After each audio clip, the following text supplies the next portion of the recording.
My husband poured our daughter's ashes into the toilet and threw her urn at me. I'm posting this on a throwaway as my main account is very identifying and I just need to vent. I'm feeling sad, alone and terrified. My head hurts. My heart hurts. I feel so alone and I don't know where to turn to. I had to spend the night in my car last night. I couldn't sleep through crying, trying to stay warm enough and thinking that somebody was going to suddenly appear at the windows. I've been trying to find a place to park up so I can try to sleep today and I found a place but I can't rest. I feel so empty and scared. I don't want to go into much detail here but our daughter passed away very suddenly last year. My husband and I both got help and have tried to work through it together, but his drinking has been getting more and more out of control. It got to a point where he started to try to hide it but it was making his behavior worse. I had a breakdown 2 months after our daughter passed and I hadn't been worked since. I had quite a bit put away in savings and some money I inherited, so I was using that to contribute at home while I have tried to get myself back in better health. In January my husband started on his sobriety journey but his business started to suffer.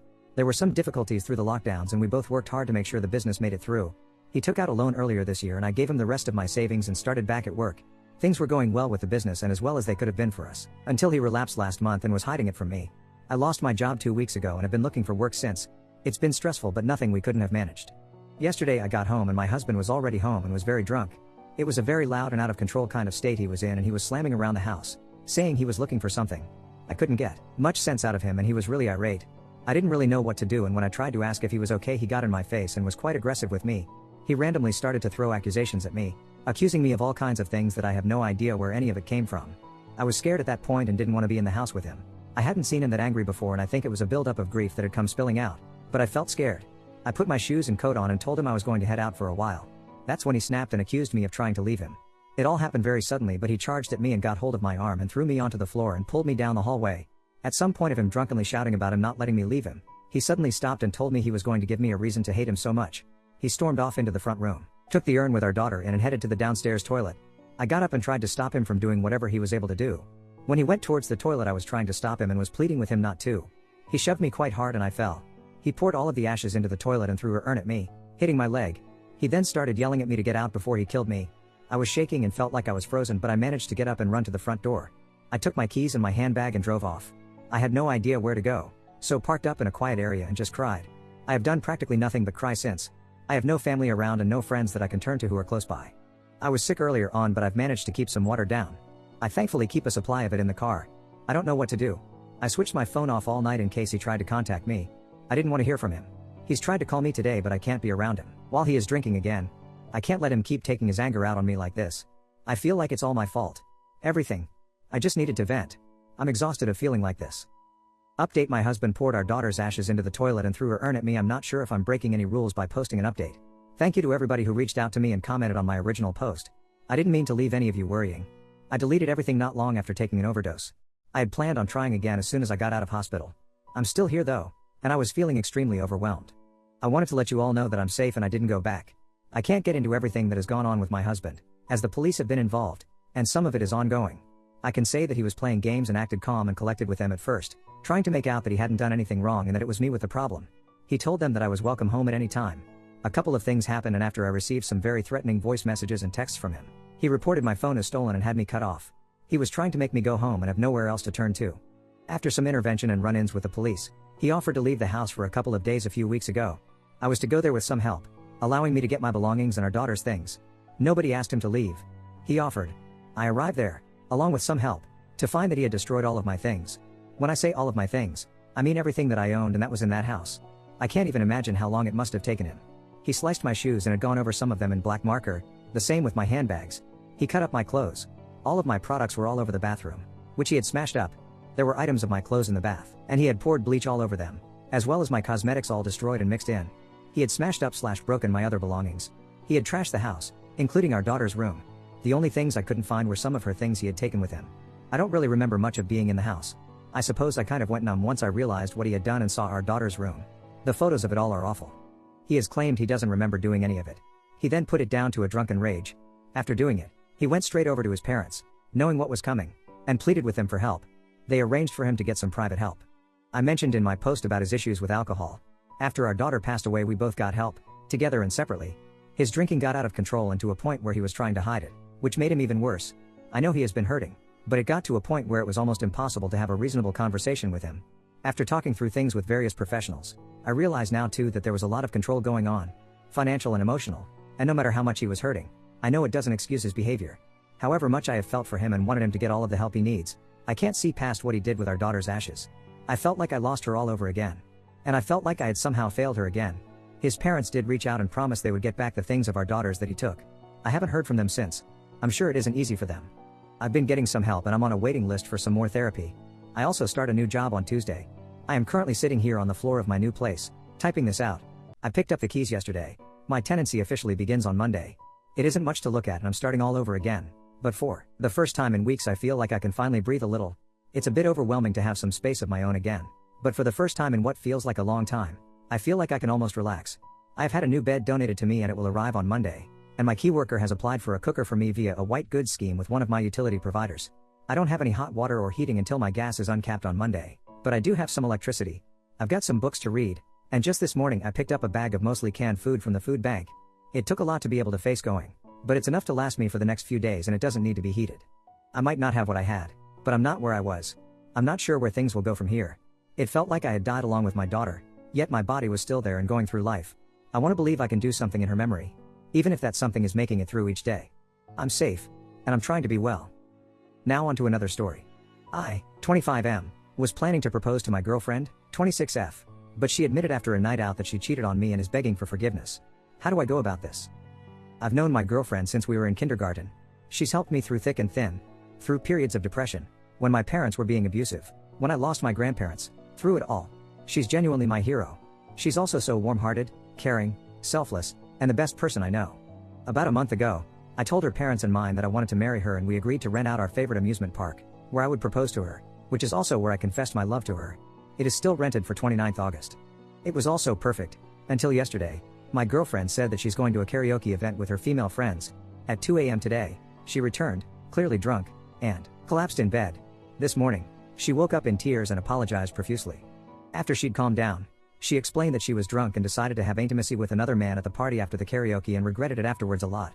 When I asked why she'd do this, she said that she was so drunk that she completely blanked on the fact that she was in a relationship with me. That sounded to me like she would have intimacy with other men if she wasn't with me, so I asked if she was unhappy in bed. But she reassured me that that's not the case and couldn't ask for anything more from me and regrets everything she did.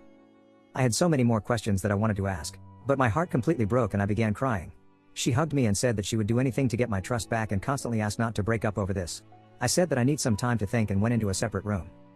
I have now been sitting in this room heartbroken for many hours now and don't know what to do. She said that she'd do anything to get my trust back, so I have hope that there's something I can change to ensure that she never cheats on me again, like always going with her when she goes outside. But that feels really controlling and disgusting to me. Is there any way to not break up and still have trust again that she will never cheat on me again? If I do break up though, I don't think I can ever love anyone like her again. Please try to understand and comprehend that I've known her since not long after I was even born. We were often in the same class, doing the same school work together, playing together, eating together, doing everything together. I spent many years trying to confess my love. We've spent many years living, loving, smiling together. She feels like a part of me by now. How can I just throw that part away and pretend I'll be fine? I'm saying this because I know it's common on this subreddit to basically just say move on, but I really don't think that's possible for me. So I'm really looking for responses that suggest how we can stay together with rules to ensure that this never happens again. I would also like to hear suggestions about whether I tell mine and or her parents of the incident. I'll have to tell them to cancel the amusement park event, so I probably will have to tell them what happened, but I could excuse the cancellation as me not feeling quite ready yet or something. I'm mainly considering this because I don't want her parents to be mad/yell at her or be cold towards her, because, as I explained before, she's always been my hero, and I don't want someone who's helped me so much get hurt, especially because I've experienced how much that hurts. Update Sep 28, 2023.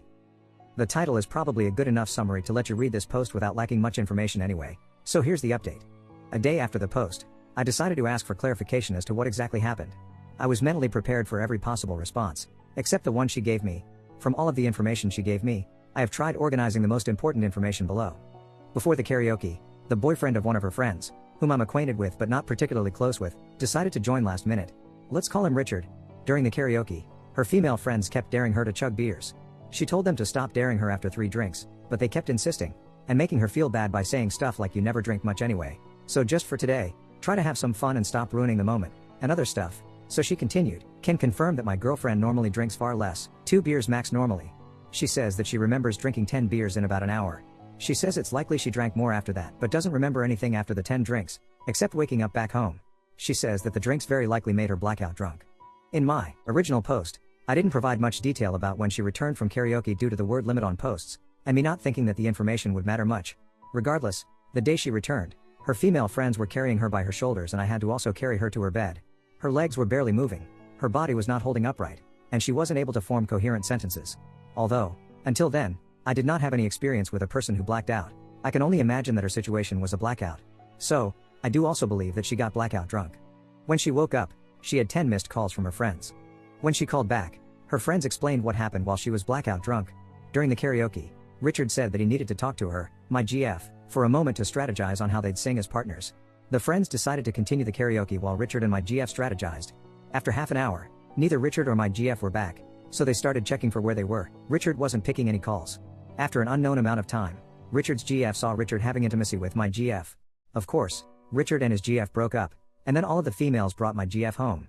After finding out about this, my GF was mad and shouted, "How dare he rape me?" I was in the basement before I saw my GF cry, which is why I didn't hear this, but her friend said he's saying she consented. My GF says that she was speechless and hung up, because she couldn't believe she consented to that and started crying because she believed that she cheated on me by consenting and thought our relationship was over. She didn't know that legally, if a person is drunk, consent or not, you cannot have intimacy with them. I was surprised she thought this, because, even if you don't know the laws on this, how could it possibly be morally, or even solely logically speaking, fine to ask for someone's consent when they're barely able to communicate or think? I was really shocked by this story and started feeling really bad for my GF. I explained to her that this is rape, not consensual sex. I hugged her and tried to comfort her and asked if she needed anything and how she was feeling. She said that because she doesn't even remember anything after the drinks, she doesn't feel any of the responses normally felt after rape, like trauma. She said that she's mainly disgusted by Richard but also mad at herself for losing control so easily because of a dare and hurting me like this. We went to the police station to report this. The investigation is still ongoing. Also, to be honest, I was still a little suspicious that the story could have been made up or misconstrued. So I went to the karaoke place that they went to and explained the situation and asked if I could see the camera's footage. They agreed, and there was footage of the exact situation that I was told playing out. There was also footage of Richard asking my GF sex, and my GF responding in a very drunk and barely audible voice, "I like." That bastard really thought that was consent. I have of course also provided this footage to the police. Although the police's investigation has not concluded, the evidence I saw is in my opinion enough for me to believe her. My girlfriend volunteered to explain the situation to both of our parents because she wants to take accountability for her actions. Her parents were very apologetic and sweet about the situation, which I appreciated a lot. My parents brought us both together to make sure that all of us were on the same page, and we had a big group hug, and my dad said something that really resonated with me. This situation is really shitty for everyone, but I know that love will prevail in the end. Unfortunately, it was too late to go back on the theme park that we rented that day, so me, my parents, her parents, agreed to proceed with it but without the proposal and invited a bunch more people. I told both mine and her parents that I would decide when the time is right to tell her that we initially rented that amusement park to propose. I told her about a week ago when things were more back to normal and her feelings seemed very complicated as one would expect, but I think her summary of her emotions being devastated but understanding is pretty good. Thanks to the advice of many Redditors, we have decided to take couples therapy, which has been really helpful in helping us understand each other and get even closer. She proposed herself that she never wanted to drink alcohol again. She said that it never even tasted that good anyway and never made me happy in the long term. She said that she mainly just drinks to fit in, but now plans to stop. So far, that goal has been going great. We also realized that we both always want to do events like karaoke together but sometimes worry about bothering the other. Even on the day that she went with her friends, she wanted to go with me, but thought that I looked busy, so went alone. I was not busy. We have worked hard at being more communicative and expressing our feelings more, and it has seriously been great. I've also told her about my Reddit post. I want to thank everyone for all of the advice, even if it was a little mean.